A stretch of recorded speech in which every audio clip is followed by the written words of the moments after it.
Cluster. Cluster. Cluster. Cluster. Cluster? Cluster! Cluster. Hi, this is Tara. You're watching Cluster YouTube. The Last Days of Light. 1. We've been in the labyrinth for over a year now. I only know this because of the 12 periods that have visited you with slicing pains and angry rushes. We've been here over a year, and your breath is heavy. It floats, stagnant in the damp air of this cave. Poignant cloud, hovering angel, you are clenched beside me. We've been here over a year. I remember when we first came. We came from New York, City of Lights. We came in a dusty old van.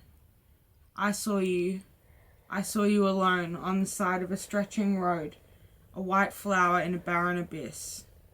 I saw you in your flickering pallid dress. You were all movement, and we moved together. We moved together across the country through beaches of broken coral and plains of red rock to see strange amphibian birds and black stone pyramids. We moved together to seas of vicious seals and arctic blue cliffs to see idyllic turquoise water and dancing scarlet lights. Lights. You were light too, and your fingers are pounding the dirty stone floor as you sleep. I listen to the dull thud of your fist hitting the dirt and the scrape of your bony, scabbing knuckles twice before I take your hand in mine. 2. We've walked 700 steps since our last sleep.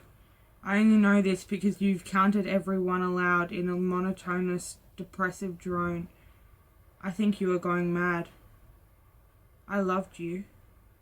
When we first heard of the labyrinth, we heard of it from a knobbly, soft old man who lived at the bottom of a massive mountain. We've been here over a year now. When we first heard of the labyrinth, we heard of it from a knobbly, soft old man who lived at the bottom of a massive mountain from which a labyrinth was carved. When we first heard of the labyrinth, the soft, little, creased old man told us of a cave of luminescent crystal, more valuable than gold. You didn't care for gold, neither did I, but we cared for beautiful light. The man told us of all the men who had searched and never found, and of all the seekers who had died in vain in their bitter light. Light at the end of the tunnel, they say, he told you and me, handing us a burning light with a tiny engraving that read, everlasting until extinguished. Don't believe it. Your first steps are dragging, your head lolls, your limp, straggly hair curtaining your face as you drone 723, 724. The light is in my hands, its flame illuminating the labyrinth's daunting abyss. I listen to the heavy drag of your feet leaving blood on the stone floor for 4 more steps before I stop and suggest we rest. 3. We've come across our 27th cave since we entered the labyrinth. I only know this because of the bitter disappointment I've seen in your eyes upon each finding. I know that you're not sad we have not found the light. It's darkness you want now. Your brow is knotted and beaded with sweat as you sleep. When we first entered the cave, you were beautiful. I was happy, and we knew where we were going. You are ugly in the basking light. Your hair is tangled, and your hands and feet are crusted with blood. I am not happy, and we are lost. 4. We've been lost in the labyrinth for 13 months now. Your white dress has begun to rot on your taut, frail body. When we first entered the labyrinth, we made love on the cold stone floor and learned to eat the small creature inhabitants of the cave. When we first realized we held hands for days and licked the water from the dripping stone walls. I think I am going mad. 5. We came across our 28th cave today. I say we, although I carried you, and although you were entirely despondent.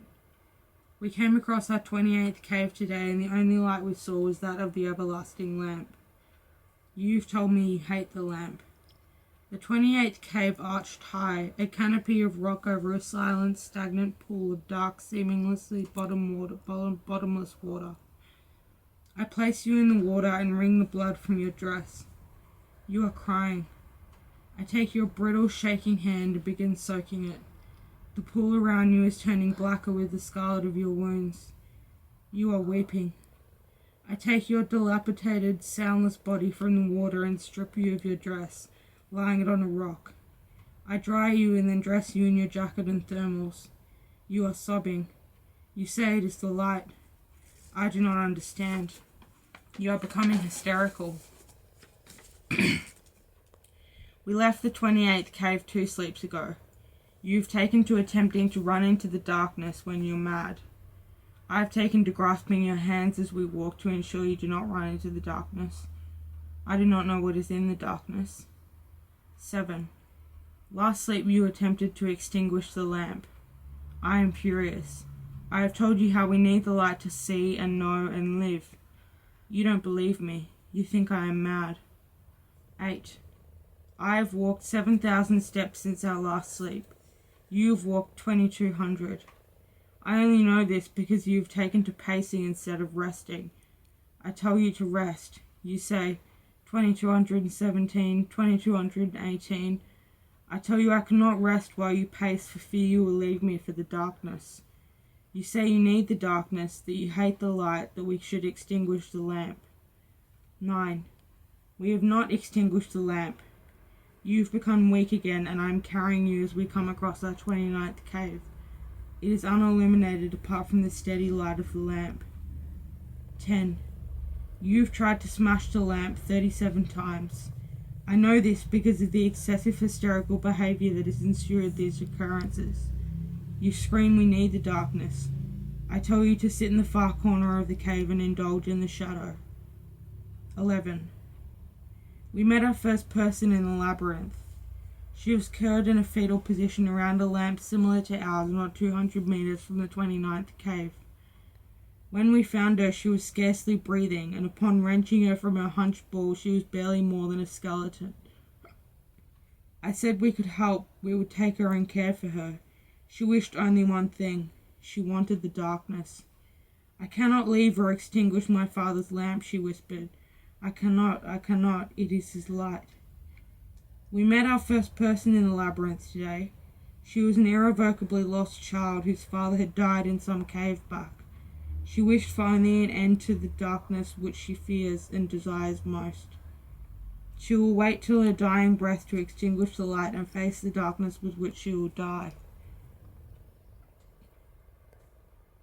12.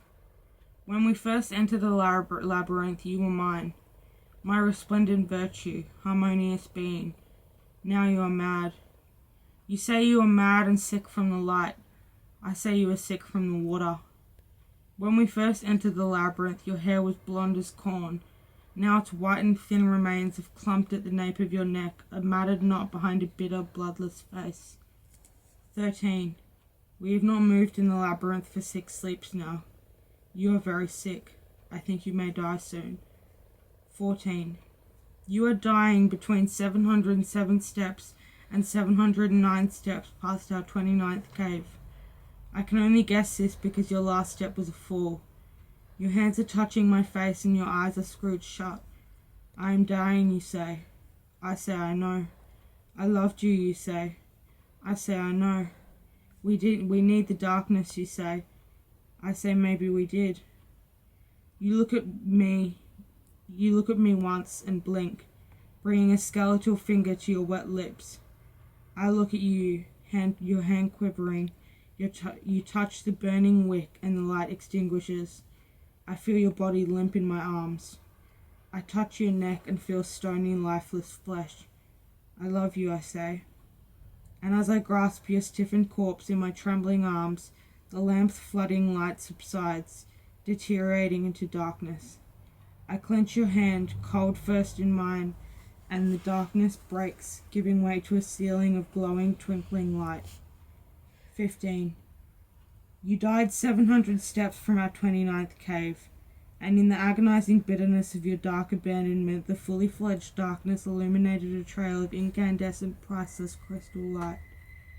You died 700 steps from our 29th cave, my hovering angel, and the crystals of your darkness illuminated the trail to the labyrinth's opening perforation. That was really good.